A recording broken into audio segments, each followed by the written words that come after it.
ratchet, ignorant woman.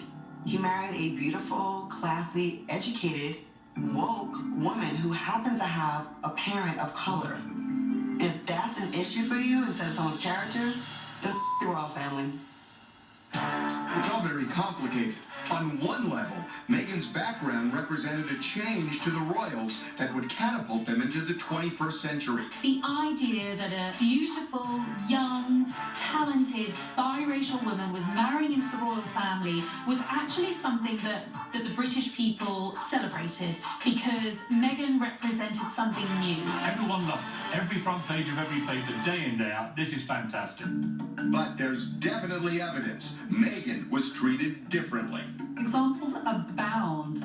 From the very beginning, saying that she was from gang-scarred Crenshaw, straight out of Compton was a headline one newspaper used. The idea that her DNA is exotic, that when she eats avocados, that links her personally to mass murder. There have even been examples of racism inside the House of Windsor. There have been some instances of racist behaviour among the royals. For example, Princess Michael of Kent wore an openly racist brooch at a meeting with Meghan Markle. Utter nonsense. The British people are not a racist people. It is despicable of Harry and Meghan to play the race card in the way they have. One of the most unsavoury aspects of this whole story has been the way certain fans of Meghan or certain journalists who support Meghan have tried to paint not only the British press actually, but the entire British society is somehow structurally racist, and it's just simply not true. There's an undeniable truth.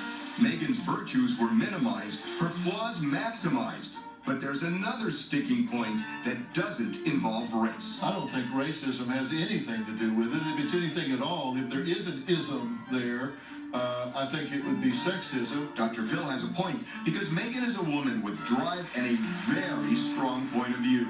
It is said that girls with dreams become women with vision.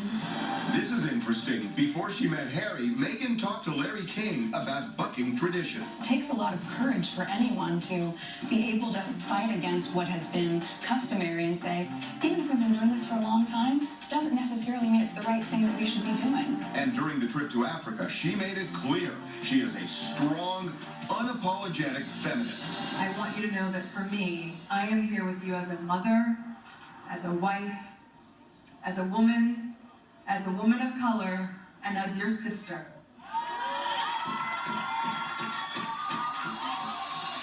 Meghan was a fully fledged person in her own right, and she was a strong person, an outspoken feminist. You know, we've not seen anyone like that marry into the royal family. Meghan's dad thinks his daughter has been made a scapegoat to cover for Harry's shortcomings. Well, I think Harry's a very insecure man. And I think that that's been shifted onto my daughter. And I think she winds up mothering him. We've spoken with someone in regular touch with the Duchess. Meghan's view and criticism is that a woman in the royal family is someone who looks pretty, will shut up, and never say anything controversial. Something that suits the Duchess of Cambridge to a T. Kate, of course, embodies the perfect future queen. She is elegant, polite, charming, correct. She never really wanted to cause immediate or great change. She entered the firm and slowly became part of it. Meghan has acted in a different way. Kate Middleton didn't have a significant career before marrying Prince William. Meghan Markle did. So, who's the victim? Guy I met online. Ah, one of those.